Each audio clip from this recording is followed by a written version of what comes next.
ಚಿತ್ರದುರ್ಗ ಅಂದರೆ ಅದು ಬರೀ ಕಲ್ಲಿನ ಕೋಟೆಯಿಲ್ಲ, ಅದು ಪ್ರತಿಭೆಗಳ ಗಣಿ ಎಂಬುದು ಮತ್ತೊಮ್ಮೆ ಸಾಬೀತಾಗಿದೆ. ಹಿರಿಯೂರು ತಾಲೂಕಿನ ಬಾಲೆನಹಳ್ಳಿ ಗ್ರಾಮದ ಕಾಡುಗೊಲ್ಲ ಸಮುದಾಯದ ಯುವತಿ ಕಾವ್ಯ ಟಿ ಅವರು ಕೃಷಿ ಸಂಶೋಧನೆಯಲ್ಲಿ ಮಹತ್ವದ ಸಾಧನೆ ಮಾಡುವ ಮೂಲಕ ಇಡೀ ಜಿಲ್ಲೆ ಮತ್ತು ಸಮಾಜವೇ ಹೆಮ್ಮೆ ಪಡುವಂತೆ ಮಾಡಿದ್ದಾರೆ.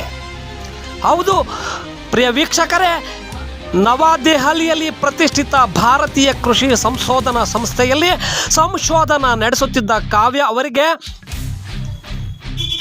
ನಡೆದ ಸಮಾರಂಭದಲ್ಲಿ ಅಧಿಕೃತವಾಗಿ ಡಾಕ್ಟರೇಟ್ ಆಫ್ ಫಿಲಾಸಫಿ ಪದವಿ ನೀಡಿ ಗೌರವಿಸಲಾಗಿದೆ.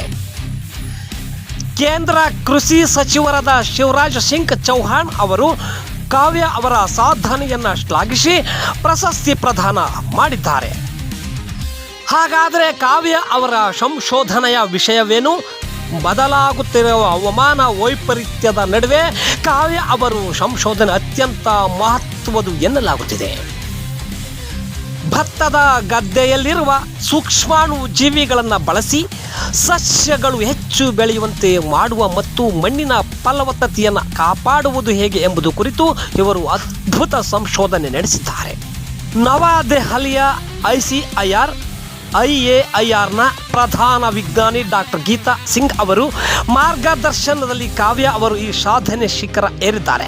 ಸುಸ್ಥಿರ ಕೃಷಿ ಮತ್ತು ಹವಾಮಾನ ಸ್ಥಿತಿಸ್ಥಾಪಮಾನಕತ್ವಕ್ಕೆ ಇವರು ಸಂಶೋಧನೆ ಮುಂದಿನ ದಿನಗಳಲ್ಲಿ ದೊಡ್ಡ ಕೊಡುಗೆ ನೀಡಲಿದೆ.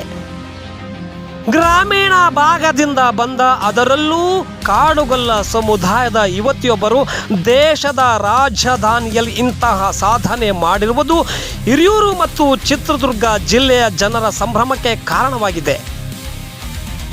ರೈತ ಕುಟುಂಬದ ಹಿನ್ನೆಲೆಯಿಂದ ಬಂದ ಕಾವ್ಯ ಇಂದು ರೈತರಿಗೆ ಅನುಕೂಲವಾಗುವ ವಿಜ್ಞಾನದ ಹಾದಿಯಲ್ಲಿ ಯಶಸ್ವಿಯಾಗಿದ್ದಾರೆ. ಒಟ್ಟಿನಲ್ಲಿ ಕಠಿಣ ಪರಿಶ್ರಮವಿದ್ದರೆ ಹಳ್ಳಿಯಿಂದ ದಿಲ್ಲಿಯವರೆಗೆ ಬೆಳೆಯಬಹುದು ಎಂಬುದಕ್ಕೆ ಡಾಕ್ಟರ್ ಕಾವ್ಯ ಟಿ ಅವರು ಸಾಕ್ಷಿ. ಕೃಷಿ ಕ್ಷೇತ್ರದಲ್ಲಿ ಇವರ ಸಂಶೋಧನೆ ಇನ್ನಿಷ್ಟು ರೈತರಿಗೆ ಬೆಳಕಾಗಲಿ ಅನ್ನುವುದು ನಮ್ಮೆಲ್ಲರ ಆಶಯವಾಗಿದೆ. ನಾನು ಚಿತ್ರದುರ್ಗ ಜಿಲ್ಲೆ ಹಿರಿಯೂರು ತಾಲೂಕಿನಿಂದ ಬಂದಿರ್ತೇನೆ. ನಾನು BSc ಅಗ್ರಿಕಲ್ಚರ್ ಅನ್ನು ರಾಯಚೂರು ಯೂನಿವರ್ಸಿಟಿಯಿಂದ ಕಂಪ್ಲೀಟ್ ಮಾಡಿ ನಂತರ MSc ಅನ್ನೋಗೆ ಡೆಲ್ಲಿ ಇಂಡಿಯನ್ ಅಗ್ರಿಕಲ್ಚರ್ ರಿಸರ್ಚ್ ಇನ್ಸ್ಟಿಟ್ಯೂಟ್ಗೆ ಜಾಯಿನ್ ಆಗಿ MSc ಮುಗಿಸಿ ನಂತರ ನಾನು PhD ಅನ್ನು ಸಮೇತ ಅಲ್ಲೇ ಡೆಲ್ಲಿಯಲ್ಲಿ ಮಾಡಿ ನಿನ್ನೆ union agriculture minister Shivraj Singh Chouhan ಅವರಿಂದ PhD ಡಿಗ್ರಿಯನ್ನು ಪಡೆದಿರ್ತೇನೆ. ನನಗೆ ತುಂಬಾ ಖುಷಿ ಅನಿಸ್ತಾ ಇದೆ. ಕಾಲೇಜ್ ಯಾವ್ದಮ್ಮ? ICAR IARS New Delhi Indian agriculture research institute.